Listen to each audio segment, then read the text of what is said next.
ஏசப்பா. எப்பொழுது உங்களை தகப்பனே உங்கள் ஸ்தோத்திரப்பா. கொடுக்குற வார்த்தைகள் எல்லா பேருக்கும் ஆசீர்வாதமாக இருக்கட்டும் தகப்பனே. உங்களுக்கு நன்றி சொல்கிறேன் ஏசப்பா.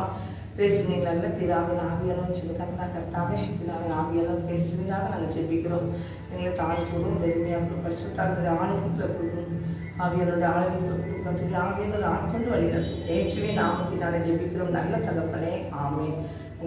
வசனம் தியானிக்கையில் இதயமதில் ஆறுதலே, காரிருளில் நடக்கையிலே தீபமாக வழி நடத்தும், காரிருளில் நடக்கையிலே தீபமாக வழி நடத்தும், திருக்கரத்தால் தாங்கி என்னை திரு சித்தம் போல் நடத்திடுவே, குயவன் கையில் களிமண்ணான் அனுதினமே வளைந்திடுமே, குயவன் கையில் களிமண்ணான் அனுதினமே வளைந்திடுமே. கர்த்தர் ஸ்தோத்திரம். இந்த நாளிலே தேவனுடைய வார்த்தையை கொடுக்க முடியாது. கர்த்தருடைய தேவன் அழைத்ததுக்காக தேவனுக்கு நான் நன்றி சொல்கிறேன். இந்த வேலையிலையும் இன்னைக்கு கொடுக்கப்படுற வசனம் வந்து யோவான் 5ஆம் அதிகாரம் 5ஆம் வசனத்தில் ஒரு திமிர்வாதக்காரனை பற்றி நம்ம பேச போகிறோம். திமிர்வாதக்காரன் நம்ம எத்தனை வருஷம்னா 38 வருஷமாக ஒரு திமிர்வாதத்தினால பெதஸ்தா இந்த ஒரு குளத்துக்கு மத்தியில் என்ன செஞ்சுருக்கிறான் அங்கே படுத்துருந்தான்னு சொல்லி நம்ம வேதத்தில் பார்க்குறோம். 38 வருஷம் வியாதி கொண்டிருந்த ஒரு மனுஷன் அங்கே என்ன செஞ்சான் இருந்தான். அது பார்த்தீங்கன்னா 4ஆம் வசனம் பார்த்தீங்கன்னா அதில் வந்து ஏனெனில் சில சமயங்களில் தேவ தூதன் ஒருவன் அந்த குளத்தில் இறங்கி தண்ணீரை இறைச்சிவானான் கலக்குவான். அந்த இடத்துல அவன் கலக்கும் போது போய் இறைச்சிவாங்களாம். முதலாவது போய் இறைச்சிவாங்களாம். இறங்குறவங்க சுகமாயிடலான்னு சொல்லி வசனத்தில் போடுறது. ஆனால் இப்போ வந்து 38 வருஷம் அந்த இடத்துல படுத்திருக்கிறான். அவனுக்கு உதவி செய்யறதுக்கு யாருமே இல்லை. ஒரு எல்லாரும் இந்த குளம் கலக்கும் போது ஒரு தேவ தூதன்கள் வருவாங்க. அந்த நேரம் அந்த தண்ணிக்கு அவங்க இறங்கும் போது அவங்களுக்கு சுகமாயிடும். அது இவனை வந்து தூக்கிட்டு போகிறதோ கூட்டிகிட்டு போகிறதுக்கோ யாரும் என்ன அவங்கள யாருக்கும் நம்ம ஃபஸ்ட்டு சுகமாக தான் நினச்சி தான் தண்ணிக்குள்ள போய் இணைச்சிவாங்க இறங்குவாங்க. தனிமையாக்கப்பட்ட சூழ்நிலையில் அவனை யாரும் எட்டி பார்க்க முடியாத சூழ்நிலை 38 வருஷமாக படுத்தே கிடந்தானா அவன் எப்பேற்பட்ட வேதனையில் அவன் நடந்திருப்பான்னு பாருங்க. அந்த இடத்துலையும் கூட நம்ம ஆண்டவராக இயேசு கிறிஸ்து தேடி வந்து அந்த மனிதனை நினைச்சிடாரு சுகமாக விரும்புகிறாவையா என்று ஆண்டவர் கேட்குறாரு. அந்த ஆராசனத்தை பார்த்தீங்கன்னா படுத்திருந்து அவனே இயேசு கண்டு அவன் வெகு காலமாக வியாதிஸ்தன் என்று அறிந்து அவனை என்ன செஞ்சாரு அவனை நோக்கி சொஸ்தமாக்க வேண்டும் என்று விரும்புகிறாயா அப்படின்னு ஆண்டவர் கேட்குறாரு. அப்போ அவன் என்ன செய்யறான் அது வியாதிஸ்தன் ஆண்டவரே தண்ணீர் கலக்கும் போது என்னை கூட்டிக் கொண்டு போகிறதுக்கு யாருமே இல்லை அப்படின்னு சொல்கிறான். அப்போ அந்த இடத்துல வந்து எந்த ஒரு சூழ்நிலையாக இருந்தாலும் சரிதான் எந்த இடத்துல நீங்கள் இருந்தாலும் உங்களை இருக்கிறாரு ஆண்டவர் பார்த்துக்கிட்டே இருக்கிறாரு. உங்களை தேடி இருக்கிறாரு வாராரு. தேடி வந்து உங்களுக்கு இருக்கிறாரு சுகத்தை கொடுக்க நீங்கள் வாராரு. அவர் வந்து அவர்கிட்ட இருக்கிறாரு பேசுகிறாரு. ஆண்டவர் பிள்ளைகளாகி நீங்களும் தான் எந்த சூழ்நிலையும் ஆண்டவர் நம்மளை பார்த்துக்கிட்டு இருக்கிறாரு. எனக்கு ஒரு நாள் சுகம் தருவார் அப்படிங்கிற ஒரு விசுவாசத்தோடு நீங்கள் இருந்தீங்கன்னா நீங்கள் அதில் ஜெபம் பண்ணிக்கிட்டே இருக்கும்போது ஜெபத்தில் நினச்சிவாங்க ஏசப்பா வந்து இந்த ஜெபத்தின் வித்து நம்மளுக்கு நினைச்ச சுகம் தருகிற ஒரு சுத்தமுள்ள தேவன் இருக்கார். 38 வருஷம் தான் அவனுக்கு தேவையா எவ்வளோ பாடுபட்டுருப்பாங்க. 38 வருஷத்துல அவனுக்கு சாப்பாடு ஒருத்தவங்க கொண்டு கொடுக்கணும், பாத்ரூம் போனாலும் ஒருத்தவங்க கூட்டிகிட்டு கைத்தாங்களா இருக்கணும். அப்போ எல்லாரும் வெறுக்கத்தக்க ஒரு மகனாக தான் அந்த இடத்துல இருந்திருந்திருக்கான் 38 வருஷம். ஆனாலும் அவனுடைய எண்ணங்களை ஆண்டவர் என்ன செஞ்சாரு பார்த்தாரு. அவனுடைய சிந்தனை ஆண்டவர் பார்த்து அவனுக்கு கிடைச்சிட சுகமாக வேண்டும் என்று விரும்புகிறாயா என்று ஆண்டவர் கேட்கிறாரு. அவன் என்னை கூட்டிக் கொண்டு அங்கே விடுகிறதுக்கு யாருமே இல்லைங்கிறான். ஏசு அவனை நோக்கி வச்சுற எழுந்துரு உன் படுக்கை எடுத்துக்கொண்டு நட அப்படிங்கிறாரு. அப்போ பாருங்க எப்பேற்பட்ட பிரச்சனையிலிருந்து வியாதியாக இருந்தாலும் சரிதான் எந்த ஒரு பாரமாக இருந்தாலும் சரிதான் இயேசுவே தான் இறங்கி வரணும். இப்போ இயேசு இல்லாமல் என்ன செய்யல விடுதலையே இல்லை. இயேசு தான் வரணும். நமக்கு வந்து எந்த காரியத்திலையும் இயேசு கிறிஸ்து தான் வரணும். முன்னால் வந்து நிற்கணும். அப்போ நீங்கள் நினைச்சீங்க அவரை நோக்கி நினைச்சீங்க பாருங்க. நீங்கள் அந்த ஒரு பக்தி குரலில் கூட நம்ம பார்க்குறோம். அவன் என்ன செஞ்சிடான் எரிகோவுக்கு போகிற பகுதியில் அங்கே எழுச்சி நான் குருடேன், அவன் பார்வையற்று ரோட்டில் இருக்கிறான். அவனுக்கு வந்து எழுச்சி அவனுக்கு ஒன்று விடுதலை கொடுக்கறதுக்கு யாரும் இல்லை. அவன் ஆண்டவர்கிட்ட கேள்விப்பட்டிருப்பான். கண்டிப்பாக கண்ணு தெரியலன்னா அவன் கண்டிப்பாக கேள்விப்பட்டிருப்பான். அந்த இடத்துல கேள்விப்பட்டிருக்கும்போது கூட என்ன நினச்சிருப்பான், ஏசு வருகிறார் ஏசு வருகிறார் சொல்லி எல்லா மக்களும் கூட்டமாக போயிட்டு தான் இருப்பாங்க. இதை கேட்குறான். கேட்ட உடனே அந்த இருந்த இடத்துல வந்து என்ன செய்கிறான், தாவீதின் குமாரனை எனக்கு இறங்கும் அப்படின்னு சொல்லி அவனை கூப்பிடுறான். கூப்பிடும்போது கூட போல சீசர் என்ன செஞ்சாங்க, அதட்டுறாங்க. சத்தம் கட்டுறது அமைதியாருன்னு சொல்லி அதட்டுறாங்க. ஆனால் அந்த பரதவி குருடர் வந்து தாவீதின் குமாரனை எனக்கு இறங்குன்னு சொல்லி இன்னும் அதிகமாக நினைச்சிருந்தானா கூப்பிட்டானா. அப்போ ஒரு காரியத்தில் ஒரு சில காரியங்கள்ல உங்களுக்கு வந்து பதிலே இல்லாமல் இருக்கலாம். ஆனால் இன்னும் அதிகமாய் ஏசப்பாவை கூப்பிடுங்க. இன்னும் அதிகமாக ஏசப்பா கூப்பிடுங்க. கண்டிப்பாக உங்களுக்கு ஒரு பெரிய விடுதலையே கர்த்தர் வருவார். அந்த தருவார்.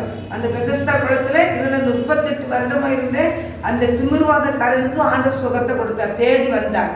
அதே மாதிரி இந்த குருடனுக்கும் பக்தி குருடனுக்கும் அந்த இடத்துல நினைச்சாரு வந்து கடந்து அவர் நினைச்சாரு போகிறாரு. அந்த இடத்துல அவனுக்கு வந்து என்ன செஞ்சாரு கூப்பிடுறாரு. ஆனால் ஆண்டவருக்கு தெரியாமல் இருக்குமா, இவனுக்கு விடுதலை தேவைப்படுது, இவனுடைய கண்கள் திறக்கப்படணும். அப்போ அவன் கண்கள் எனக்கு திறக்கப்படணும் தேவன் முன்குறிச்சதுனால தான் அவர் பக்கத்துல எதிர்க்கிறாரு, கடந்து போகிறாரு. அவன் கூப்பிட்றானா இல்லையான்னு பார்க்குறாரு. ஆனால் அவன் கூப்பிட்றான், தாவீதின் குமாரன் எனக்கு இறங்கும் அப்படின்னு சொல்லி கூப்பிட்றான். எல்லாரும் அதட்டுறாங்க. அதட்டினவொடனே என்ன செய்யறாங்க, கூட அதிகமா இன்னைக்கு ஒரு பிரச்சனை வந்துச்சுன்னா ஜெபிக்கவே மாட்டாங்க. இன்னைக்கு ஒரு பிரச்சனை வந்தால் பைபிள் படிக்க மாட்டாங்க. ஒரு பிரச்சனை வந்தால் தேவனுடைய ஆலயத்துக்கு போக மாட்டாங்க. அவர் எனக்கு என்னத்தை செஞ்சார், எனக்கு எதுவுமே செய்யலை, அவர் எனக்கு வந்து அவங்களுக்கு செய்கிறாங்க இவங்களுக்கு செய்கிறாங்க, எனக்கு செய்யவே மாட்டேங்கிறாரு அப்படின்னு சொல்லி என்ன செய்வாங்க, அப்படி சொல்லுவாங்க. அப்படி சொல்கிற மக்கள் வந்து ஆண்டவர் நல்லா சரியாக புரியலன்னு அர்த்தம், ஏசு கிறிஸ்துவ புரியலன்னு அர்த்தம். இயேசுவை புரிஞ்சவங்க இன்னும் அதிகமாக தேவனுடைய பக்கத்தில் நெருங்கி போகணும், அவரை தேடி போகணும். ஆண்டவர் அதான் எதிர்பார்க்குறாரு. என் பிள்ளை இன்னும் வந்துட மாட்டாங்களா கேட்டா, உங்களே என்னையும் அவர் பிள்ளையா நம்ம வைத்திருக்கிறாரு. அவர் பிள்ளைங்க வந்து எப்போதும் அவர்கிட்ட பேசணும்னு ஆசைப்படுறாரு. அதனால் நீங்கள் என்ன செய்யுங்க, இயேசுவை நோக்கி கூப்பிடுங்க, ஏசப்பட்ட பேசுங்க, என்ன காரியத்துக்கு இந்த காரியத்தை சொல்லுங்க.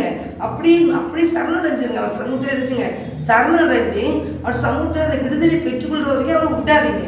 அவர் சமூகத்தில் போய் விடுதலை பெறுறது வரைக்கும் விடாதீங்க. ஆண்டவர் நான் என்னது, எனக்கு இந்த காரியத்துல பெரிய விடுதலை வேணும், என்னுடைய கண் பார்வை நல்லபடியாக எனக்கு தெரியணும், என்னையும் நீ நினைச்சு விடுதலை கொண்டு அப்படின்னு சொல்லி அந்த பரதி குருடன் போடுறது போல நம்ம என்ன செய்யணும், நெருங்கி போகணும். நெருங்கி எத்தனையோ தடைகள் வரும். இன்னைக்கு வந்து ஜெபிக்க ஆரம்பிச்சுட்டாலே நிறைய பேர் என்ன செய்வாங்க, ஜெபிக்காத ரொம்ப நல்லா ஆரம்பத்தில் ஸ்டார்டிங்கில் வந்து ஜெபிக்கிறதுக்கு வீட்டில் ஜெபம் பண்ணும்போது எங்கள் வீட்டிலலாம் எங்கள் வீட்டாரெலாம் ரொம்ப திட்டினாங்க, ரொம்ப கத்தாது அப்படியே ஏசப்பா அப்படியே குதிச்சிருவார் அப்படிலாம் சொல்லுவாங்க. ஆனால் வந்து நினைச்சிருக்கேன் விடலை, ஆண்டவர் நெருங்கி ஏறினார். நல்லா அதிகமாக ஜெபிக்க எந்த ராத்திரினாலும் எழுப்பி விட்டுருவார், எந்த ராத்திரினாலும் ஜெபம் பண்ணுறதுக்கு எழுப்பி விடுவாங்க. ராத்திரி உட்காந்து நான் ஜெபம் பண்ணுவேன், ஆவியில் நிரம்பி ஜெபிப்பேன். அந்த ஜெபம்லாம் இப்போ அதிகமாக என்கிட்ட இல்லை. ஆனாலும் ஆவியானவர் என்னை அவ்வளோத்துக்குள்ளே எடுத்து பயன்படுத்துகிறார். ஜெபம் நல்லா ராத்திரி 12 மணி 1 மணி ஆகும் தூங்குறதுக்கு. நாங்கள் ஒரு 10 மணிக்கு நாங்கள் ப்ரே பண்ண ஆரம்பிச்சோன்னா ஒரு 4-5 பேர் சேர்ந்து ஜெபம் பண்ணுவோம். பண்ணோம்னா அதனுடைய கிருபையினால 1 மணிக்கு தான் முடிக்கும். அன்றைக்கு எல்லாரும் ஜெபம் பண்ணி அந்தந்த பிள்ளைகளை எங்கள் தெருவில் கொண்டு உடனே வீட்டில் வந்து விட்டுட்டு வர எனக்கு பயமே இருக்காது. அதனால அவங்க வந்து வீட்டில் வந்து விட்டுட்டு தான் நான் வரேன். 2 பிள்ளைங்க வாங்கி பிள்ளைங்க அவங்க வீட்டில் வந்து விட்டுட்டு வருவேன். அவங்க வீட்டில் சொல்லிடுவாங்க, நீ 1 மணி நேரம் வரல 2 மணி நேரம் வர முடியலன்னு நீ அங்கேயே கஸ்தூரிக்க வீட்டிலேயே தூங்கி முடிச்சுட்டு வாங்கன்னு அவங்க வாங்கி பிள்ளைங்க. அப்படி தான் நாங்கள் நெருங்கி போனோம். எவ்வளவோ பிரச்சனை நாங்கள் சந்தித்தோம், போராட்டம் சந்தித்தோம். அந்த ஜபத்துக்குலாம் ரொம்ப தடை அப்படிலாம் இருந்து இந்த ஊழியத்தில் செய்யக்கூடாதுன்னு எங்கள் தெருவில் நிறைய பேர் எழுப்புனாங்க. ஆனாலும் கர்த்தருடைய கிருபையினால ஆண்டவர் இன்னைக்கு வரைக்கும் நடத்துகிறாருன்னா அது அவருடைய கிருபை தான். ஆண்டவர் வந்து அவங்க நெருங்கி போக ஜெபிச்சு நிறைய மக்கள் விடுதலை பெற்றாங்க. பிசாசு வீட்டில் மக்கள்லாம் நிறைய விடுதலை பெற்றாங்க. நிறைய மக்கள் அந்த விடுதலையை வாங்கியிருக்கிறாருன்னா பிசாசுக்கு பிடிக்காது, அதனால தடுத்து நிறுத்துறது தான் பார்ப்பான். அதனால் நீங்கள் இன்னும் நெருங்கி போக நம்ம தெய்வநாயகத்தை அவங்க முன்பாக வந்து அவர் எல்லா காரியத்திலிருந்து எரிச்சுவார், ஜெயத்தை தருவார். அந்த பிசாசின் கட்டில் இருக்க மக்களுக்கு விடுதலை கத்தை கொடுப்பார். மரணத்தை நோக்கி போகிற மக்களுக்கு ஆண்டவர் விடுதலை கொடுப்பார். அதனால் ஆண்டவருடைய பிள்ளைகளாக நீங்கள் ஆண்டவரை இன்னும் நெருங்க. தடைகள் வந்து தடைகளை பொறுப்பெடுக்காதீங்க, அந்த தடைகளை பெருசாக நினைக்காதீங்க. ஆண்டு சொந்த இன்னும் நெருங்கி போக உங்களுக்கு என்ன விடுதலை உண்டு, உங்களுக்கு விடுதலை உண்டு, உங்களுக்கு மீது அடுத்தவங்களுக்கு விடுதலை உண்டு. இது வந்து நம்ம பார்க்குறவங்களாம் என்ன நினைப்பாங்க, இவன் குருடனா ரோட்டில் இருந்தால் எப்படின்னா பார்வையடைஞ்சிருக்கிறான், இவங்க நல்ல சுகமாயிட்டேன், யார் இது கொடுத்தா அப்படின்னு சொல்லி ஆண்டவர் நோக்கி பார்க்குறதுக்கு தேவநாயகத்தை கிருபை செய்வார். அவங்க கூட அந்த பிசாசு பிடியில் இருக்கலாம், வியாதியில் இருக்கலாம், எப்படிப்பட்ட காரியத்தில் இருந்தாலும் இவங்க நிமித்தம் அவங்களும் சுகம் பெற்றுக்கொள்றதுக்கு அவங்க ஆண்டு கிருபை செய்வார். அதனால கர்த்தருடைய பிள்ளைகளை நீங்கள் அங்கே படுக்கைன்னு எடுத்துக்கொண்டு நீ நடனோன்னா என்ன செஞ்ச விசுவாசத்தோடு உடனே இருந்துச்சு நடந்தான். 38 வருஷமாக நடக்க முடியாதவன் நடந்தான். இயேசு கிறிஸ்து அந்த இடத்துல அவனுக்கு சுகத்தை கொடுத்தாரு. அவனுக்கு சுகத்தை கொடுத்து எல்லாரும் மத்தியிலையும் ஆச்சரியப்பட முடியாத கர்த்தர் எழுப்பி நடக்க வச்சாரு. ஆனால் கர்த்தருடைய பிள்ளைகளை தேவன் இன்னைக்கும் ஜெபிக்கிறார். இன்னைக்கு அவரை நோக்கி பார்த்தவங்களுக்கு விடுதலை உண்டு. அவரை நெருங்கி போய் ஜெபித்தவங்களுக்கு என்ன காரியத்தில் விடுதலை வேணுமோ அவரை சிக்கு பிடிச்சிக்கோங்க. பிடிச்சி நீங்கள் ஜெபம் பண்ணி கேட்டீங்க, ஜெபம் பண்ணிக்கிட்டே இருக்கேன், ஆண்டவர்லாம் கண்டிப்பாக நினச்சிவார், விடுதலையே கொடுப்பார். அப்படிப்பட்ட பாக்கியத்தை நமக்கு தருவாராக. கண்கள் முடிச்சபிப்போம். இது அன்பின் பரிசுத்தமுள்ள பரலோக தகப்பனே, இந்த வேலைக்காக நன்றி செலுத்துறேன் ஏசப்பா. ஆண்டவரே, இந்த வேலையிலே கூட தகப்பனே ஸ்தோத்திர தகப்பனே. 38 வருடமாய் ஆண்டவரே விடுதலையே இல்லாதபடி கண்ணீரோடு இந்த பிள்ளைக்கு தேடி போய் தகப்பனே ஸ்தோத்திர விடுதலை கொடுத்தீரே தகப்பனே. அதே போல இந்த நாளிலே தகப்பனே எத்தனையோ மக்கள் ஆண்டவர் விடுதலை பெற முடியாதது இருக்காங்க தகப்பனே. நீர் அந்த பிள்ளைகளுக்கு இறங்கி அவர்களுக்கு நல்ல ஒரு விடுதலையை கர்த்தர் கொடுக்கும்படியா நான் ஜெபிக்கிறேன். ஆண்டவர் ஒவ்வொரு பிள்ளைகளும் தகப்பனே நீ நேசிக்கிறீர், எல்லா பிள்ளைகளையும் அன்பு வச்சிருக்கிறீர். நீ யாரையும் ஒருவரையும் நான் புறம்பே தள்ளுவது இல்லைன்னு சொல்லியிருக்கீங்க. ஆண்டவரே உங்களுக்கு ஸ்தோத்திர செலுத்துகிற தகப்பனே, எல்லா பிள்ளைகளையும் நேசிக்கிற கர்த்தர் நீரப்பா. உலகம் உண்டான நீர் எல்லா மக்களையும் படைத்தீர். இந்த ஸ்தோத்திர மண்ணினால படைத்தேன் ஐயா. ஆவி உங்களுடைய நீர் சுவாசத்தை ஊதினீர். அவங்க மனிதன் உயிர் பெற்று எழும்பி வந்தான்.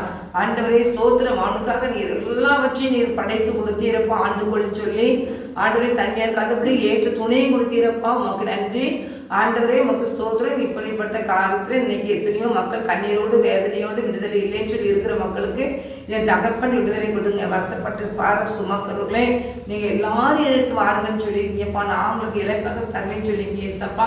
இந்த நாளையும் வீட்டுக்குள்ள கூட்டப்பட்ட வீட்டுக்குள்ள தகப்பனே கண்ணீரோடு வேதனையோடு இருக்கிற ஒவ்வொரு பிள்ளைகளையும் ஆண்டவர் இறங்கி அந்த பிள்ளைகளுக்கு ஒரு நல்ல ஒரு விடுதலை கொடுக்க முடியாது ஜெபிக்கிறேன்.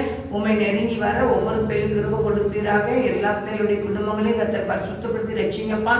ஆசீர்வதிங்கப்பா. சுகத்தோடு பலத்தோடு பிள்ளைகள் இருக்கட்டையா. உங்களை நாம் மாத்திரம் பிள்ளைகளை மையப்படுத்து. இயேசுவின் நாமத்தினால ஜெபிக்கிறோம் நல்ல பிதாவே, ஆமென். நான் போன வீடியோவில் போட்டிருந்தோம். போன வீடியோலேருந்து என்னுடைய பேரை சப்ஸ்கிரைப் பண்ணுங்கன்னு சொல்லி போட்டுட்டு இருந்தேன்.